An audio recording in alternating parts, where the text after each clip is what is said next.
We're rolling. Camera's on. Mm-hmm.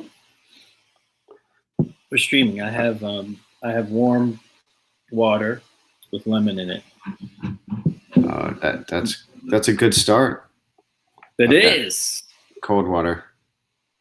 That is, and I'd like to send a shout out to my man Josh Hant, Dr. Josh Hant, Human Powered Lifestyle Locker. He's probably going live right now as well, but his podcast is Lifestyle Locker. Dr. Josh Hant, Cairo, New York, and he's doing Immunopalooza. So you might want to check him out. And that's a good one. Segueing into our thing, maintaining high performance. I just tagged Josh on the push-up challenge because I know he can probably smoke all of us on that. Well, it's funny. I noticed the push-up challenge only 10. It's like, okay, I can do 10. Yeah. Let's hope everybody can do 10. Let's hope if you can't, that needs to be one of your goals while you're in quarantine. There we go. So I said, that Greg, blood flowing. I said, Greg, what is the purpose of this? And he said, maintaining high performance, because you just got news that Florida's on lockdown, yeah? Yes. Or more lockdown. At least Orange County, I just get the alert on the Apple Watch and phone and everywhere else that's buzzing. So I don't know exactly what that means because I haven't read or seen through the news for us, but I'm assuming we're going California style. So everybody's going to be inside unless we're riding or exercising. But I know one of the things maintaining high performance, because you and I both work with high performing people. So that's why I wanted to kind of talk through that process during quarantine, because it's not easy, right? We're all stressed about economics and jobs and it's crazy. So I just posted on my Instagram about maintaining positive mindset and staying connected in the community. One of the cool things, actually, let's talk about staying connected in the community, right? Because that's kind of what we're doing here. But I just walked inside from my 7-year-old's grade school.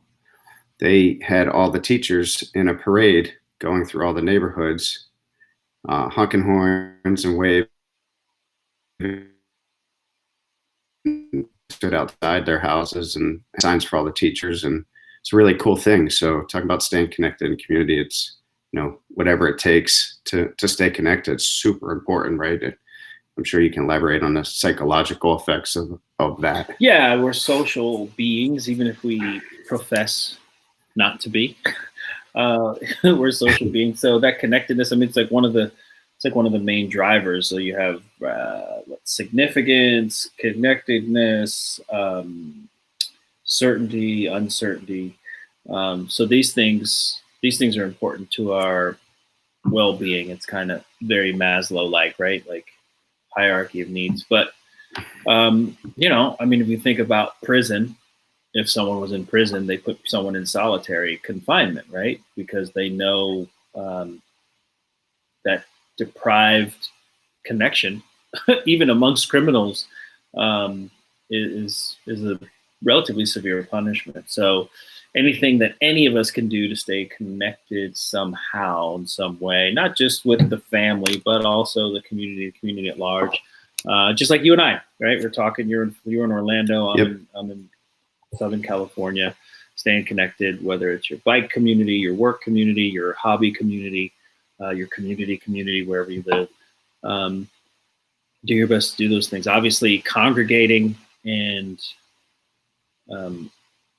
hanging out in groups of larger than 10 or 16 or 2, depending on where you are in the world.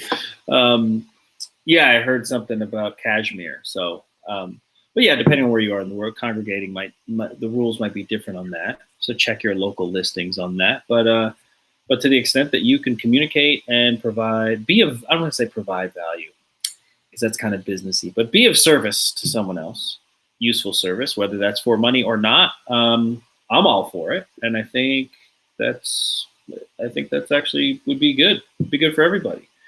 Yep. You were saying well, it's kind of what we're doing here, right? Like Yeah. we're how can we help our community that we're connected with get Yeah. through these tough times, right? Talking through it. You were talking about stress, maintaining high performance, and then stress based on work or lack thereof, or income or lack thereof. Kind of also the stress of the uncertainty of, how long is this going to be? Is it 2 weeks? Is it 2 months? Is it 4 months? The Olympics just got postponed for a year. Depending on who you are, that could be a good thing or a bad thing, right? Depending, if you weren't going, then it's a good thing, and if you were going, well, that could be shaky. But for me, before you even get there, and it's interesting, like the same fundamentals apply whether you're in quarantine or not, really.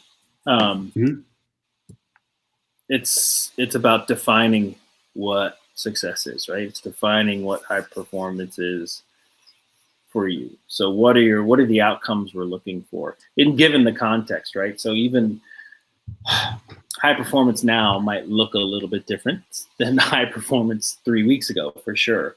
But defining that, and I don't. Probably the better word is refining it, but refining what that looks like, because I think while it's good to maintain high standards for oneself, it's also good to be aware of the context and the world you live in. Because you mentioned positive mindset. Hey, look, positive doesn't mean we're walking around saying it's all good or it's going to be okay. Because the truth is we don't know if it's all good or it's going to be okay, right? Positive mindset is like, I can get through this, right? I know how to take care of myself and my family. I've been through other things before, and here I am, that kind of thing. So it's not about blowing smoke up your butt or someone else's butt, but it's about being honest and then looking inward toward yourself about your not so much expectation of outcomes, but expectations of your behavior within that context. I think that the honesty is key in my mind, right? Like whether it's like, holy crap, I have no money, I don't know what I'm doing. Okay, so that's where I'm starting from, right? I have bills in a week, rent's due, car payments due, whatever our situation is, little to no income coming. Like, what is that base, right? What is that base for each of us? And being honest with ourselves, because lying to ourselves is not going to get us anywhere, right? We have to be authentic. So really starting with that base, even if it's scary when you have a family or a spouse, right? Having those discussions. So start with yourself, right? And think through that process. And to your point, refining, right? If we're trying to maintain high performance, then we're used to performing at a high level, right? Whatever that level is for you, for me, for our athletes, for any of the people that we train. Everybody's level of high performance is different. So, but looking inward, right? I'm something I'm always stuck on is thinking inside the box, right? Like what do you have within you? You mentioned something along the lines of making sense of experience, right? That's part of, in the leadership development side of things, we really drilled down on that making sense of experience. And then, okay, for me, on the business side, I've been through the 2008 crash. I've been through the 2001 .com crash, and someone who ran a business or is in business, what did we do then? We all made it. We're all here today at this point, right? So what was it that made us get through and be resilient, right? It's back to that word, because it's just one of those words that I like is being resilient, because we are Right. over the course of time, humans are resilient animals. Yeah. People. So more on that. So the way I kind of I tend to split things in three, right? So there's more, better, happier, right? There's business, sport, life. There's G3. Three. There's always three, right? There's always. It seems like it, right? Mind, body, spirit. The power of three. The power of three. When you talk about resilience, I like to look at it, right? What do we believe about ourselves, the world, others, right? Three, again, which is interesting because we live in somewhat of a binary universe, from what I'm hearing, and as I tend to believe. But if we're talking about resilience, I think it's like, okay, I'm stuck binary. I'm like, I personally, I'm the type that, like, I love the gray, right? Like, there's I do too. I for the do. black I and do. white. But see, so that's my point. I like to live. There's helping that gray. There's up and down, right? For sure. There's left and right. Clearly, where we get all bound up is the gray. I love the gray too, but definitely it's like there's like this polarization of whatever, right? X and Y, right? So that's my point. But when it comes to resilience, if you can look at it and take an inventory for yourself and say, okay, psychological resilience, physical resilience, emotional resilience, right? I think, and by the way, like if you can actually like write that down, in columns on paper, when I get hurt physically, how long does it take for, this scar to, this cut to scab up and then fall off and that kind of thing? How long does it take for me to bounce back when I'm sore or when I'm injured? Physical, right? Psychological, like, hey, psychological, emotional kind of blurred. But I was going to say, I think from your standpoint, can you clarify psychological versus emotional? Yeah, so I think they're used interchangeably a lot of times. Yeah, and I think most of us do. I would think psychological is like I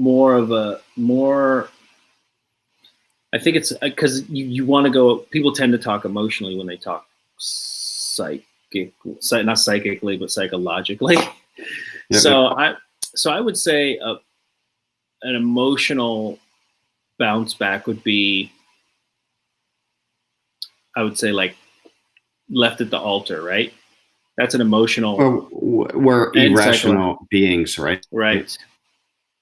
Keep going. Emotion. Mm-hmm. So I know working with salespeople, right? We're always trying to build that emotion, right? As if I'm training a sales team or salesperson, it's like, how do we get to yes, or how do we make that emotional connection with another being to get them to buy our products, whatever that may be, right? So because we are very emotional, we buy on emotion. Yeah, I guess the quickest way to talk about the difference between that is like, it's when your brain tells you one thing and your heart's saying another thing. Absolutely. In any direction, right? So, so for instance, so that you're on the perfect topic of maintaining high performance, right? There we go. It's got to be here. Sometimes here drives that, maintains that high performance or gets you to your goal, right? Mm-hmm. Not here. Right. Sometimes it's saying, I can't do this, but gosh darn it, there's something in here that's going to get me there. Right. So, purpose, right? Well, perfect example. So my wife and I are great examples of this because she tends to be more reactive and I tend to be more responsive, right? So if there's a scale of reactivity, she's in her head a lot. So she, like, we moved a bunch of furniture around. We have new office space now. Thank you, coronavirus, for new office space. But it's so amazing to me, and I'm being nice for using the word amazing. It kills me sometimes, like how thought out how much she needs to think everything out before she takes an action. Like whether it's out loud, it's like, hey, it's a picture. Like, and then all the steps to get that thing just right, where I'm like, right, like put it right. Well, so you're ready, fire, aim, and she's analysis paralysis. Right. But she's in her head, right? So strengths to both of them for sure. Yeah, strengths to both of them, because there's certain times where, and she said she will have an instinct, right? She'll have an instinct and then not act on it. Okay. So as it pertains to movement, it's like, again, in 3, if you've driven, I'll go to gas, clutch, brake, gas, clutch, brake. And I think when we're working with people, I didn't get that. Could you try again? My watch. I think when we're working with people, that's what we're teaching them how to do, is drive their car, right? Drive their life, drive their business, right? Run their race, right? And I work with clients, and so in the bicycle world, action sports world, there tends to be a lot of people who tend to be on the more ADHD side of things. I'm not diagnosing them then, but definitely good with a lot of inputs coming in at once. So it's teaching them how to use brake and clutch more, right? Yep. And then when I go on the business side of things, especially like a more traditional setting, it's like, yo, let's punch it. Like, how about we get off the brake and let's put pedal to the metal, right? Like teaching them how to slide a corner. It's like, yo, we're gonna come in hot, but you'll be okay. So again, it's like, but then you can relate that to, like I said, business, sport, life, psychological, emotional, physical. Sure. Physical being, in my opinion, the gas pedal, right? Psychological being, go ahead. No, I like the gas pedal thing, because to me, it kind of sparks growth mindset. A lot of times when I go into a client, I tell them, like, listen, we're going to experience some significant growth if you're really committed to this. And through that growth, we're going to start to spin off people. Right. Because they're either going to get emotional because they won't handle the growth, or they're not in that growth mindset with where we're taking the business. And, that's a good thing sometimes and a bad thing. I mean, depends how you look at it, but. Well, in a business, I think in the long run, it ends up saving in the long run, right? It ends up saving, it weeds out the people who are not engaged. Right. Definitely there's a cost to hiring and firing, but provided you know how you find the people that can be more engaged based on their strengths, personality traits, job, work function, or whatever that may be. I mean, then there really isn't a problem. You actually get more out of them and the business, and actually you're kind of filling up the psychological buckets and the emotional buckets for sure. The physical bucket's always up to the person. But so how do we translate that to the individuals, right? We're well, that's what I was probably get get at. Individuals coming and listening to us today. I don't think any group or company is going to sit down, but individuals may replay this and join us and watch.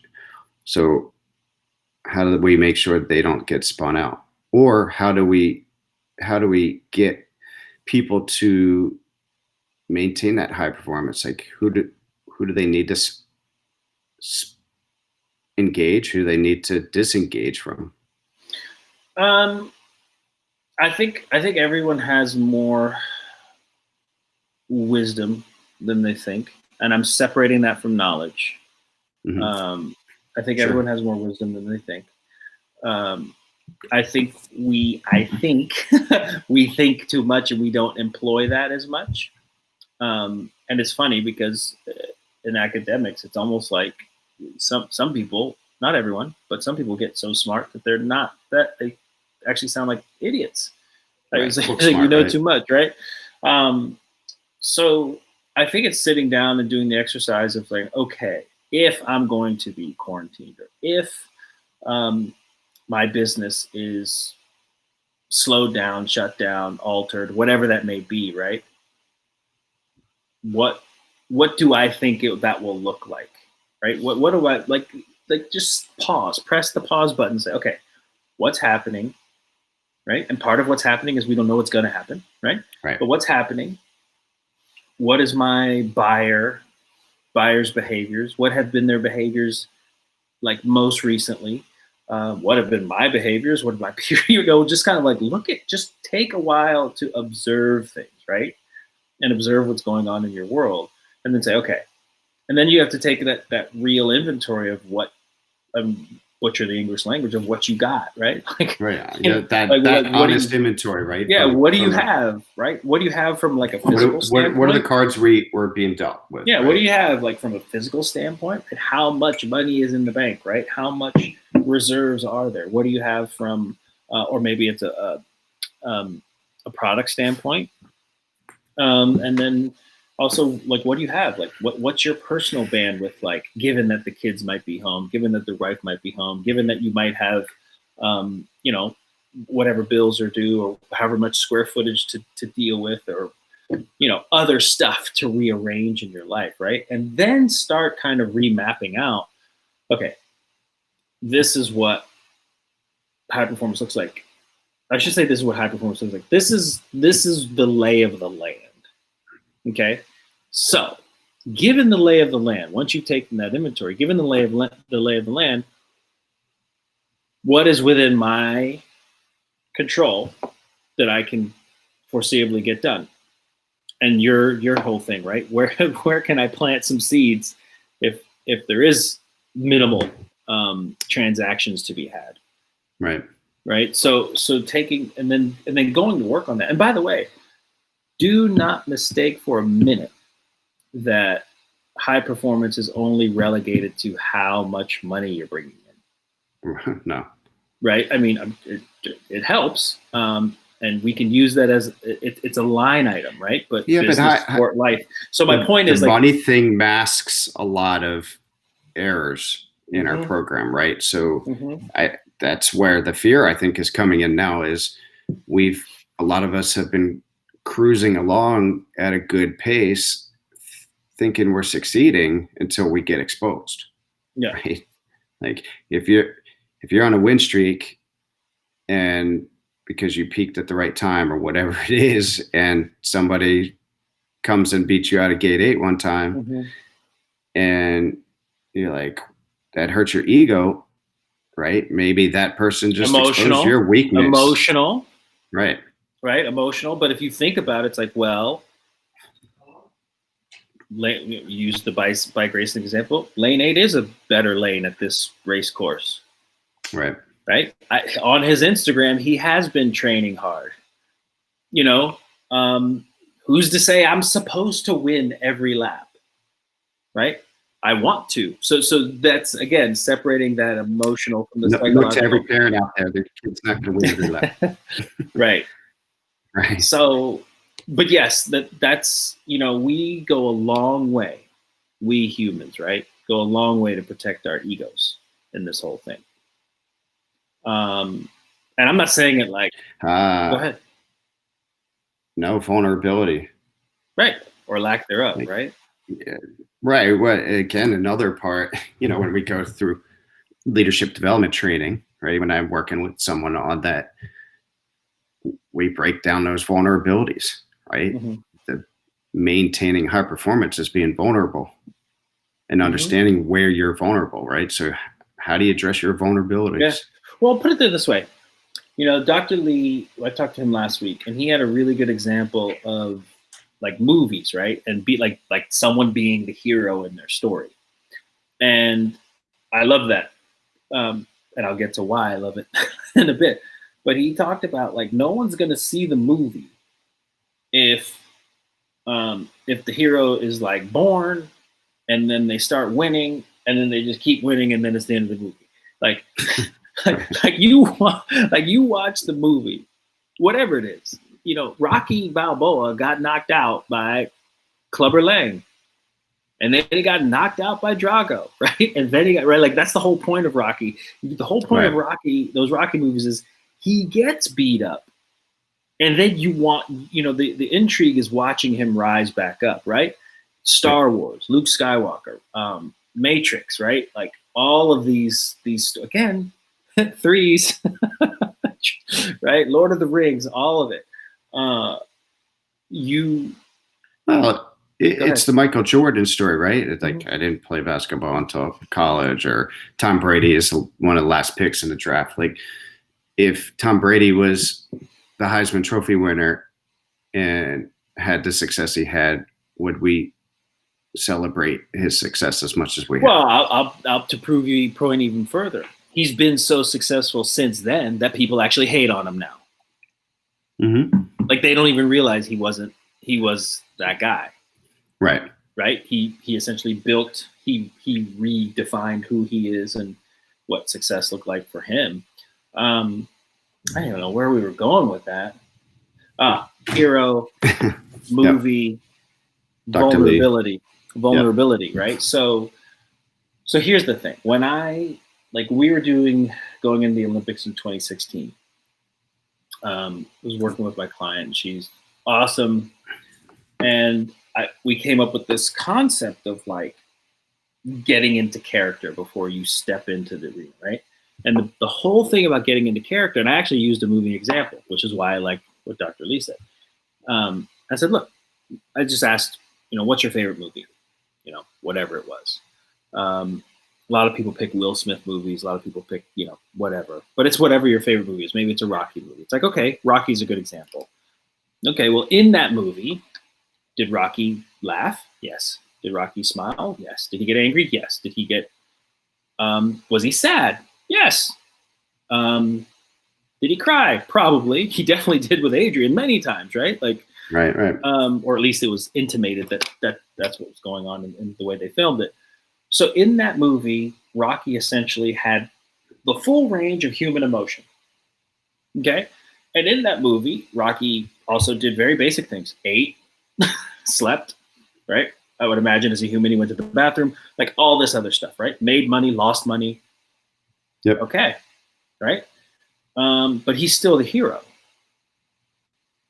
Right? He's still the hero. And so it's like, okay, why is your hero, whoever your hero is, because they picked their movie or their hero, why is your hero allowed to go through all that, but you're not?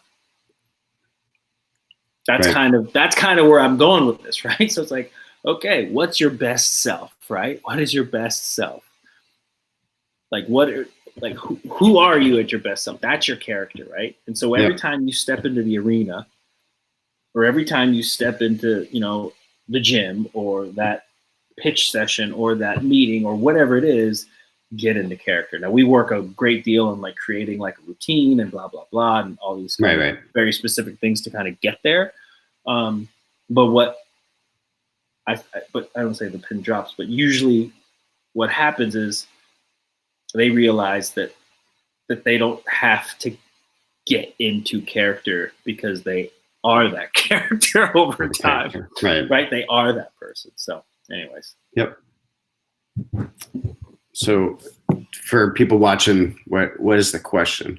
Who's your hero, or what character do you want to play? No, the question, it's not a question. It's more like a challenge it's more like be the hero, right? You don't need my permission. I'll give it to you, but you don't need it, is to be the hero in your story, right?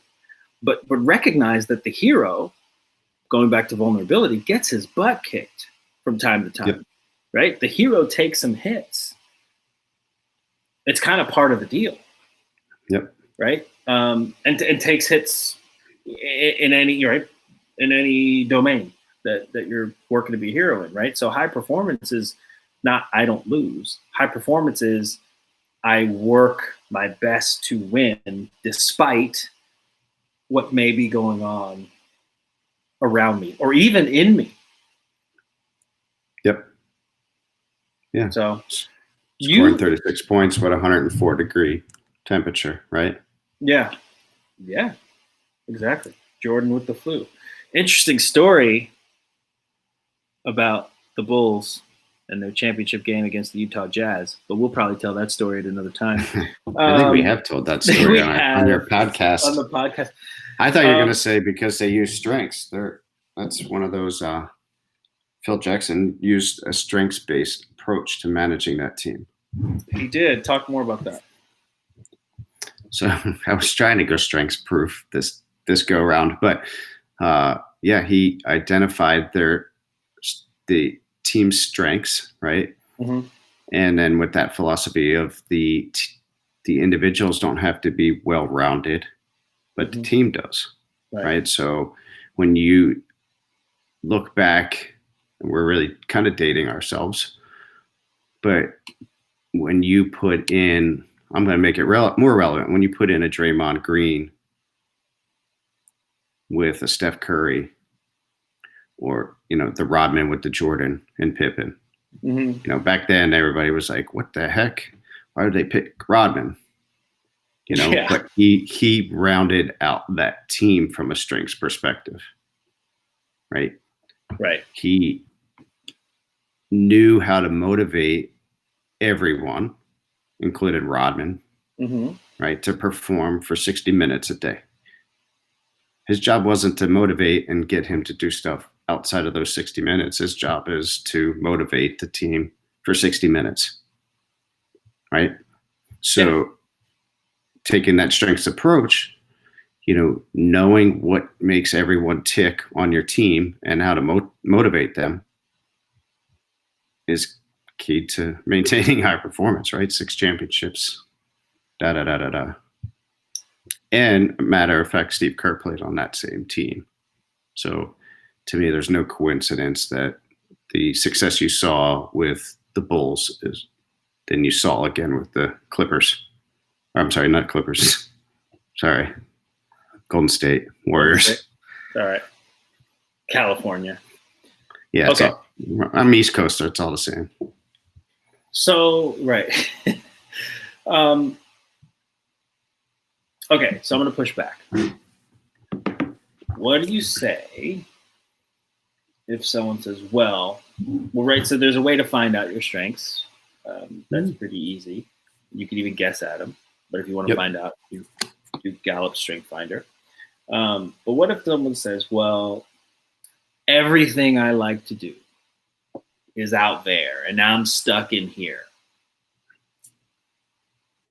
Right? That would be, I'm at my best when I'm outside. I'm at my best when I'm active. I'm at my best when I'm with a lot of people.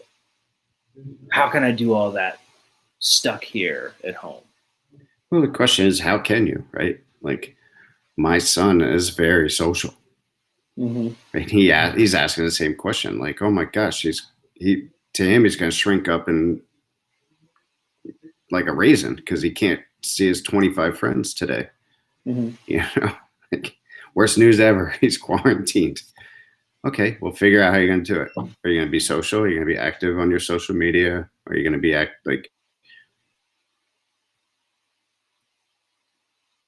active, but I want him to be productive. Right. So if you're going to be on social media, don't, he's 16, so don't act like an ass because people are watching. Don't act like a complete ass. Okay. Yeah. So, pushing back, like if our best is outside, right? What is it about the outside that we think makes us better? How do we incorporate that inside? Right. Greg, and I think through social media, we're seeing, hey, I'm impressed with how many people are maintaining some form of exercise. I mean, we're kind of joked before this call about, all the challenges that are going on, and 10 push-up challenge and this challenge and that challenge, and, using social media to do that, like that. Have you seen the indoor bike challenge? Which one? Well, just an indoor bike challenge. Like, there's all kinds of people doing crazy stuff indoors on their bikes with their bikes. So, anyways, I like that, Greg. I think that's a great bit of coaching right there when you just said that. Like, what can I do? Well, the question is, what can you do? Right? Just throw it. It's being honest with yourself. I think we're creating the theme of this conversation is how honesty. Like, what is it? Digging deep. Yeah, that's the deal. So, which one of my talks when I talk about essential questions and essential truths to win the day every day? I ask these questions of the group, of the crowd, to kind of start to probe further into like how they're actually moving through the world, right? How they're showing up every day. And that's what we're talking about. Like maintaining high performance is about redefining, refining, and living up to that expectation, right? Not from an outcome standpoint, but a behavior standpoint, right? You had when you text me, you said something about goals. So I want to, if you can. You want to hit up goals? I do want to hit up goals. So, I push goal setting classes and webinars and all that stuff early on in the year because I think it's super important, right? Goals that get written are 80% more accomplished. Mm-hmm. So with that said, a lot of our goals are now scrap paper, right? Mm-hmm. We're sitting at home, whether it's our business goals, our financial goals, our writing goals, athletic performance, whatever that is. Now it's time to reassess those.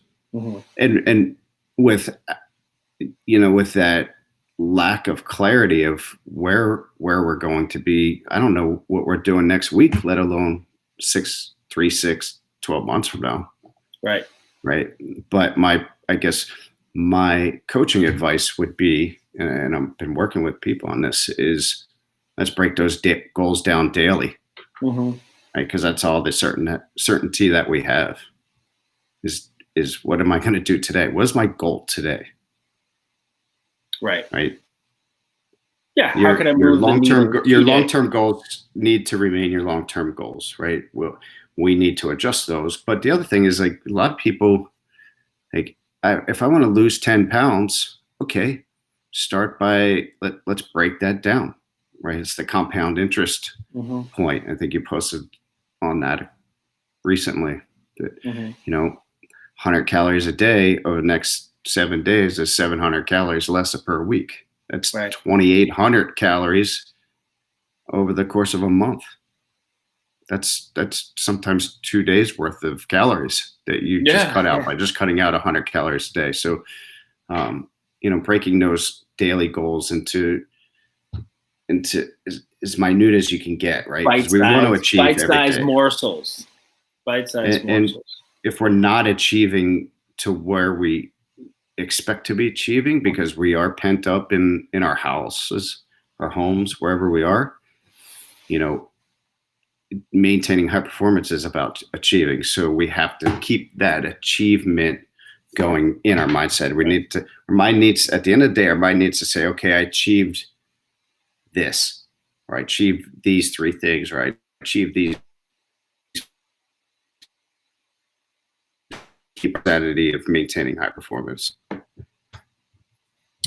What did you say last time we talked about resiliency and purpose? Purpose drives resiliency.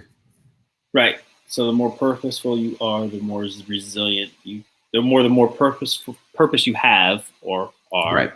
The more you tend to be resilient. Right. Correct. And that your goals better have some purpose to them, right? Mm-hmm.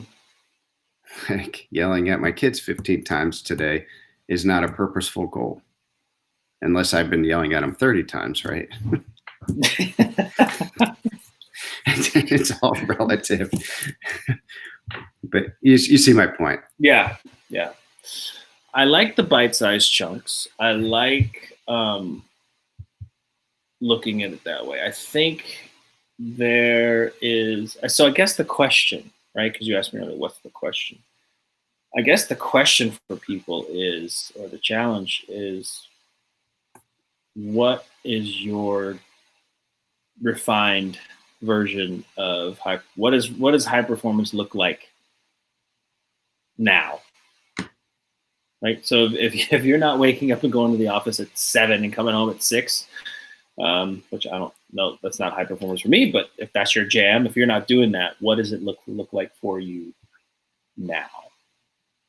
That would be the kind of the exercise, right? Kind of defining and redefining what that looks like. And then if you want to go for the bonus,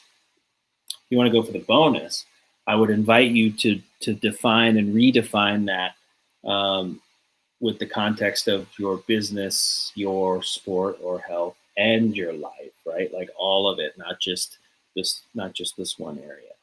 Yep. That's Well, and we both work with athletes, so I think that's good, really good exercise for athletes, like business. Like what if I'm an athlete, professional athlete, the business side is obviously getting paid, but we talked a little bit about this, I think the last time, that, the business side, how am I going to engage my sponsors? How am I going to engage my followers, right? Mm-hmm. How am I going to provide value to them in this time of need? Right. Thank you. Amazon. Amazon's providing value, Corona or no Corona. Anyway. So, again, from the athletic standpoint, like you are business, right? The Jay-Z quote, right? Yeah. I mean, that makes a lot of sense. I mean, but that's still, I mean, even with my wife, she's like, she was really frustrated yesterday because she felt like she didn't show up like she normally does for work in her meetings, but she also has not worked from home Right. ever. That's a change. Right. It's so her instincts are to take care of, to put out fires. And so there's probably less fires in the office to put out that are, the only fires at her office to put out are ones related to her job, generally speaking. Whereas here, Sure. like there's the office, right? There's the work fires and then there's the home fires. And, for her, she didn't do well with like keeping the door closed, even though she heard some stuff in the background, right? She didn't do well with some of that stuff. Granted, neither did our kids, but my point is, she was really like, whoa. She was really like let down. Like she felt like she really let herself down because, she didn't show up the way she wanted to at work. And we had the same conversation. So, well, maybe we should like write down like all the things that you got to do, have to do, right? Like obviously there's deadlines and all this other stuff, but I would imagine that's even molded and changed because everyone else is in the same situation or some semblance of it. And say, okay, like of all the things you have to do / want to do, what's priority and where can you move the needle in those things and just kind of start, just like literally working at those things. That's interesting because I did a speech or I spoke at Sales 3.0 conference. And my presentation is showing up strong. And sales and marketing executives reached out to me yesterday to kind of reenact that for a live webinar next Mm-hmm. Wednesday. And my pushback was, do you want that same type of presentation? Because that was 2 weeks ago. And the world's changed, right? So, or do you want a presentation on how to show up strong virtually? Mm-hmm. Right. So it's your wife's felt like she didn't show up strong, right? So how do we change that? Right. It's getting on the call with purpose. It's changing your physiology. It's, I'll be honest, I got on this call and I was like, man, I should put a collared shirt on just psychologically. It makes it feel like it's more important type Mm-hmm. thing, right? Like sometimes I struggle with that. Yeah. Like I don't know. It makes me feel like I'm showing up strong. I don't wear a collared shirt to work most of the time, but sometimes getting on these and representing me or my brand or my company, like I want to, that's part of showing up strong, right? It's just a psychological effect. So For sure. What is it? What are we going to show? How are we going to show up strong? How are we going to show up, to our kids every morning? Right. Getting into character. Right. How do you get into character? But more importantly, who is that character? Who is that hero? Right. Yep. What does the hero do? What are the hero's traits? What are the hero's strengths? Those kinds of things. Yep. So good convo, man. Yep. Is this steak cooked or do we need to keep going? Or do you want to keep going? What else do you have? I wanted to hit on meditation because I think one, I think you do a really, really good job of when we do training, you've done a really good job of leading that. And it's something that I struggled to implement into my life. And then when you and I were in Canada for training, and I was kind of observing, and you led a meditation exercise, and I got a lot of value out of that. And I've been doing it ever since. Oh, cool. And, I use Calm, sometimes the Calm app, sometimes I use 10% Happier app, which I really like because they're guided meditation. They have some really good feedback. Calm uses LeBron James and talks about high performance and using meditation and high performance, and 10% uses different doctors that I've worked with, athletes and executives, things like that. And it's something that I've adopted. Do I do it daily? No, but I try to do 4 or 5 times a week. What I like, I'm at the point now, if I don't do it daily, I'm like, oh man, it's a habit. It's a habit. Yeah. Right. That's good. And I think it starts to bring clarity, and it can't be, I think we all know the health benefits, and I know you can explain a little bit more on that, but the clarity that it's given me to not, the Gregg Frederick of 25 years ago is not the same person as today. Like, I'm not the hot-headed or you know the deal. Yeah. But my ability to see things more clearly and think more clearly through the use of experience but the meditation is key, and it's just not fluff, is basically what I'm saying. I think to maintain that high performance, I think this is one of those things. It goes along with mindset, right? It's that cherry on top that keeps the top performers consistently at the top. Yeah, I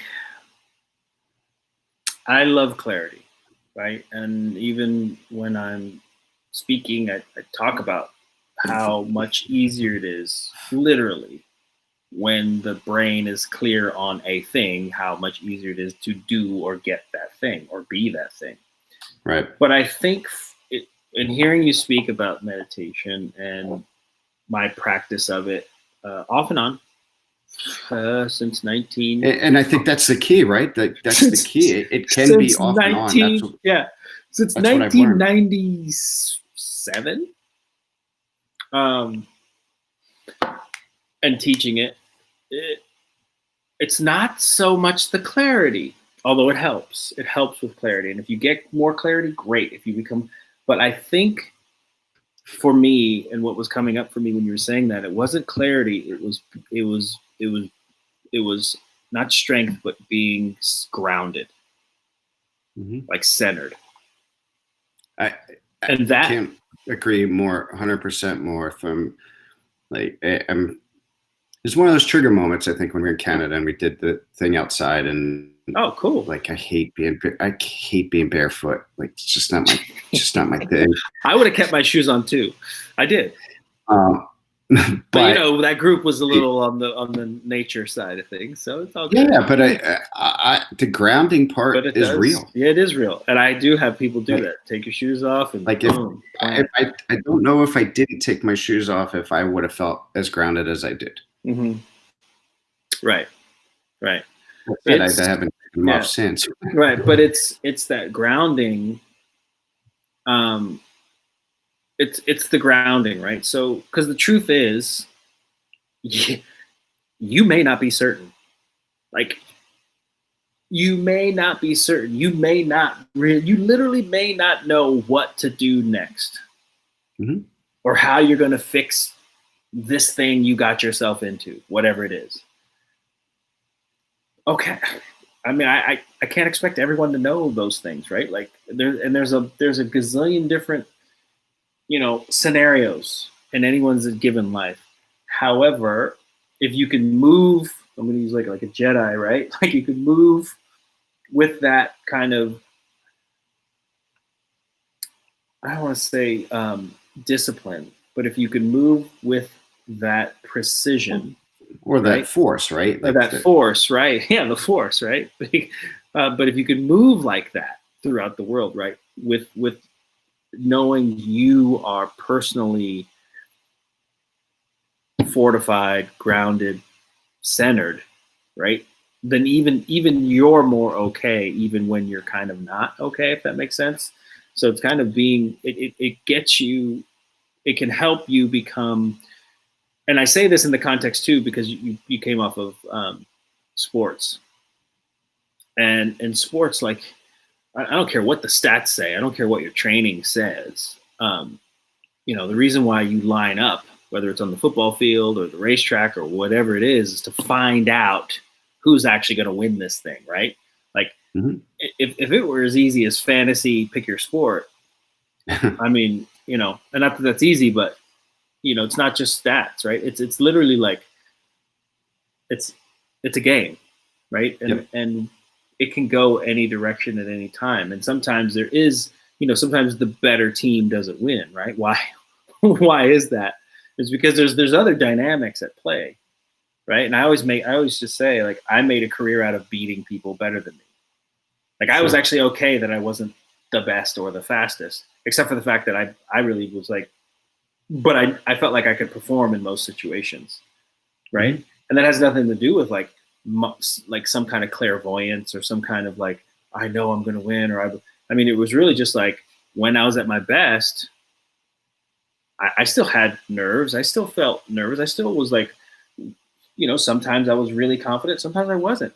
But if I was practicing my, grounding myself, and I was practicing that meditation, and I was going there, I always performed really well on average over time. And it was because I just was grounded and steady, right? But it's not something that it's not something you do. You have to adopt the practice. It's not something that, I'll get athletes, hey, what do I need to do? Well, let's start with meditation. Okay, I'll do that before my moto. Right? Like, it doesn't work that way. Yeah. Well, it does. No. And honestly, as an athlete, when I learned all this, I was like, I guess a bit scared of it. But what I was scared of, I was actually scared of doing it and having it not work. That makes sense? So it was like absolutely. Easier to avoid it or not do it. But you're right. It works, and it doesn't work the way we think. It's not like, you eat 300 less calories a day. It's not it's not measurable, right? It's not a 1-to-1 ratio. It's like I start my mindset training off like this.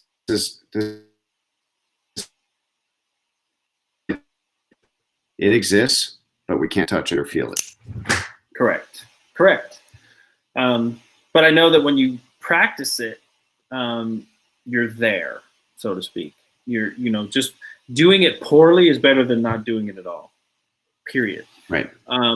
Doing it and wondering if you're doing it correctly, right? Because there's all these things that happen when people start to meditate and start breathing and all this other stuff. And I have a whole I have all different kinds of meditations for different instances, and like a short one or a long one or a guided visualization. So and then like how to breathe and to ramp up or to calm down. All these different ways to do it. But I know the practice of it is huge, not only for your well-being, but really is huge for your success, your outcomes. Yeah. And one of the things I think there's mindfulness and meditation, and like for me, mindfulness is important as well. Like it's interesting. Something happened. I don't know if it was yesterday, a couple of days ago. But sometimes I go on, we have some hills in Florida, hills, not mountains, hills. They're, you'll hit a 10, 12, 14% grade, which is steep for, a 200-pound guy like myself. And, but sometimes when I go out there, we have nice trails, so I can have my headphones on and still ride my road bike, but I'll be grinding it at 10, 12 mile an hour with my headphones on. But there's set of hills that I get my head into a space where the music is literally, it sounds like it's 5 miles behind me in my head. Mm-hmm. But I also at that same time, I hear it playing in the back of my head, but I can, if I had to count stones in the concrete underneath me, like I get such clarity that like I crave that ride for that clarity. I get it. Even if it's 5 minutes, it might only be 5 minutes. Like I'm in and out of it. Mm-hmm. But the satisfaction I feel in those 5 minutes of that intense clarity is crazy. And then real quick, I have kind of that same thing. There's a really small hill in the neighborhood if I'm doing a different road ride. But for whatever reason, I ride through this neighborhood. It's a really nice neighborhood and it's a pretty cool, it's a hard hill. It's, you're up it in 90 seconds. But for whatever reason, I don't know the energy of it or something like that. It brings me a lot of clarity when I'm thinking about business or my client's business. And I crave that ride for that reason. Like I've over the last 15 years, I've probably done that ride 200 times, maybe more. But every time I'm on that, whatever it is, it's something triggers my head into thinking really clearly about my client's problems or my business or what I want to do or my wife's business. But she's never been on that ride with me until I think 2 days ago we went, and we're literally on that hill. And I looked back and I started thinking about some things that she needed to do for her business. And she's like, I'm getting a really weird energy from you. Like, you must have some crazy idea type thing. That's funny. And it was really weird. Like she felt the energy coming off of me. Wow. So I went into the whole spiel of like, hey, this is where like I get my clarity on the spot. That's awesome. My point to people out there is find your spot. Right? Mm-hmm. Meditate. You can meditate sitting here in a room, or it doesn't have to be dark, but practicing mindfulness can be on your road bike. And that's your spot, right? Where meditation mindfulness isn't just sitting in a chair getting lost. It could be whatever it is. It's your church. I call it going to church. Right? Find your church. So it could be riding, it could be anywhere. It could be church for all I know, but just find that place that you have that's like you can, get in that space. That's good. I remember probably a couple years ago, I got back on a kick and I was like, all right, I'm just going to wake up and do this every day. But I did it where I was like, I was waking up at 5. Like I wanted it to be in the dark. But my thing was, because I practiced for years. But my thing was like, okay, I'm going to sit on the couch, going to work on the breathing. And my goal was to, no, not my goal. My focus. That's what my focus, after I kind of got to a place where I was relaxed and like breathing at a decent pace, was to listen for the silence. Like literally listen to the silence. And that's also why I did it so early too, because like that's not happening when people are up in the house. But there is a sound that silence makes.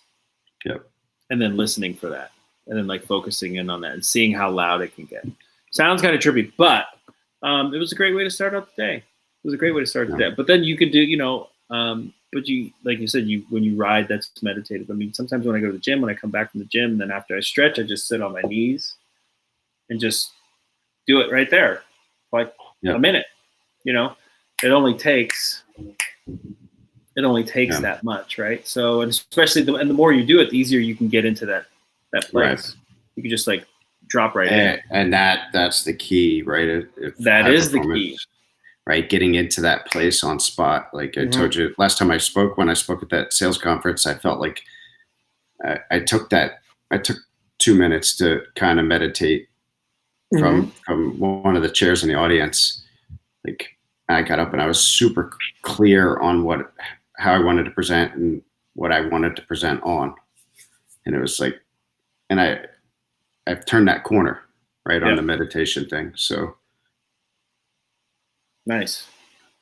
Now it's just like You're like the Zen Gregg Frederick now. Ooh, I don't know about that. A little more. Zen Frederick with 2 N's. So There you go. I'm actually looking at a quote. Let your mind dictate your environment, not the environment dictate your mind. That's winning. Winning. That's winning. Well, cool, man. Cool. That's all we got. Thanks for the conversation. Until next time. Oh, Be safe. be safe. If you want to contact me, you could do that on my website, obviously, or through here. And if you want to contact Greg, G3developmentgroup.com. Gregg Okay. Frederick. Cool. Perfect. Peace.